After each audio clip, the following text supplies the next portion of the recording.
Hi, everybody. This is a True Blue Extra. I'm Dave McCann with BYU TV football analyst Blaine Fowler. We're sitting here just a few days before the rivalry game Saturday night.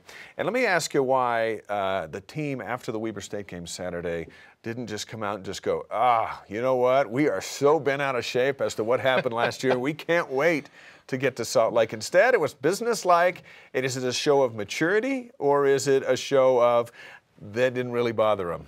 No, it's good coaching, and I like there's some senior leadership there too, and these guys have been told to focus one game at a time, and they really do that. They do it all the time. Bronco's done it for so long now that the players take on that mentality. And when you have senior leaders like Riley Nelson and seniors kind of guys that they have defensively that are mature, they don't get too hyped about things. Yeah. But I guarantee you, deep inside, deep down in there, they are ready to go this week, and they want to make amends for what happened last year. There's no doubt about it. I asked you this the other day in our broadcast on Saturday. I want to revisit it a little bit. What's the biggest mistake your typical fan makes when, on either side, when they see 54-10?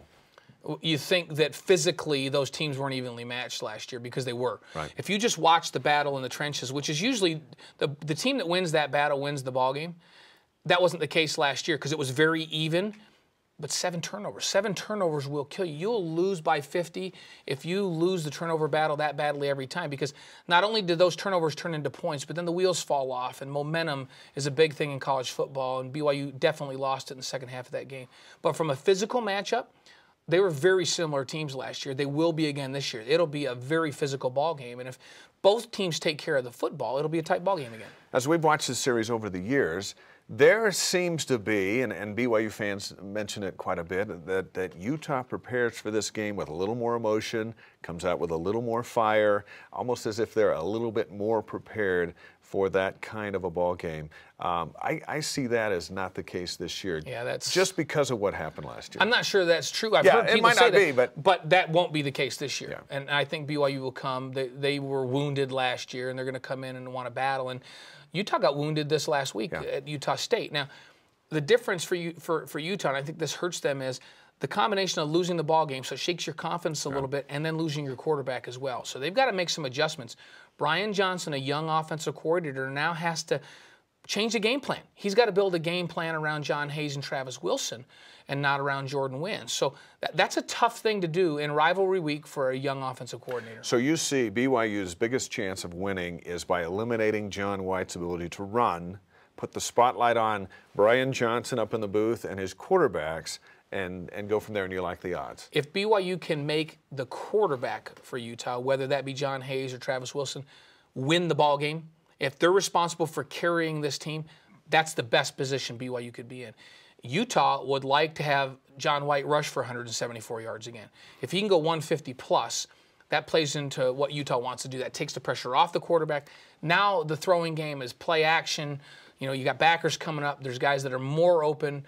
They want to take the pressure completely off the quarterback. So John White's that guy. For BYU, we know they're going to play 2 quarterbacks. They might play 3. They played 3 the other day. and you were up in the booth and called a great game. So we had 4 quarterbacks making contributions. Doing all on the same play. All on the same play. A guy calling it and 3 guys on the field. And then Alex Caressa was in there, and he played quarterback in high school, and he almost threw it right here. We got quarterbacks all over the place. I think that Alex had a pass run option, and when they lined up, you and I looked on the field, we said, wait a minute here. There's 3 quarterbacks out here. You got Alex Caressa, that's lined up in the slot on the left side. You've got the quarterback, and this one is Taysom Hill. And who's out on the – it's James Lark playing wide receiver on the right-hand side. And Riley's not even on the field. Yeah, Riley's off the field at that point. So you've got 3 quarterbacks out there. And it gives you a lot of options. You can run a reverse, or you run a fly sweep with Alex Caressa like they did there. He wanted to throw that one to James Lark, I think. The only thing I wonder about was there was a few offensive linemen that were downfield. So a little confused on that play. They need to work on the 3-quarterback set a little bit. But watch for it in the future. They can do all kinds of things off of that. We're just 2 games in, but what they're doing with Taysom Hill seems to be very smart. Yeah, it really is. You don't want to have to play a freshman quarterback. and put him in a situation where he has to carry the team like Jake Heaps, like Utah may do with Travis Wilson.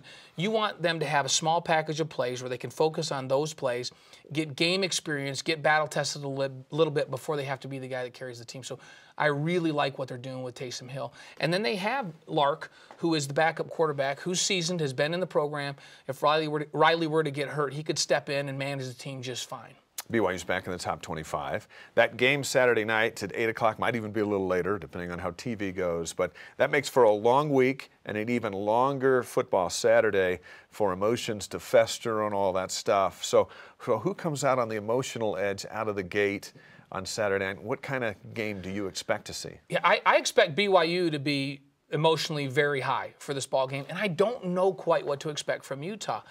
Do they come back from the Utah State loss feeling a little bit wounded, with a chip on their shoulders, like we've got to prove what kind of team we are and play with emotion? Or is their confidence shaken? And I think the combination of the loss, as I mentioned before, and the loss of your quarterback, maybe they're a little shaken at first. And emotion only carries you through the first part of the ball game anyhow. And then you've got to take care of the football and execute and do all those things. In the end, the biggest factor in this ball game is going to be who takes care of the football. If you can create 2 or 3 more turnovers than your opponent, well, you're going to win. Yeah. All right. What's the score going to be? Oh, man. These are 2 really good defenses. Yeah. You know, I think Utah's excellent defensively. I think although they gave up quite a bit on the road in Logan. I think that BYU has an edge offensively, experience at quarterback, healthy, great wide receivers. And so I would say BYU in this one, but I think it's going to be by 5 or 6 points. I mean, it's that close. I'm going 29-16. You're BYU. Picking an actual score. Actual score. Can you give us something like that?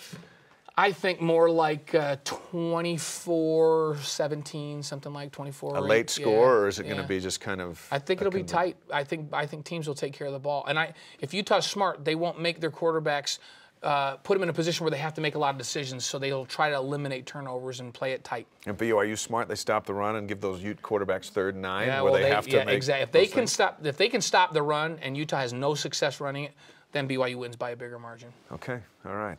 BYU TV football analyst Blaine Fowler. I'm Dave McCann. We will see you this weekend on BYU TV.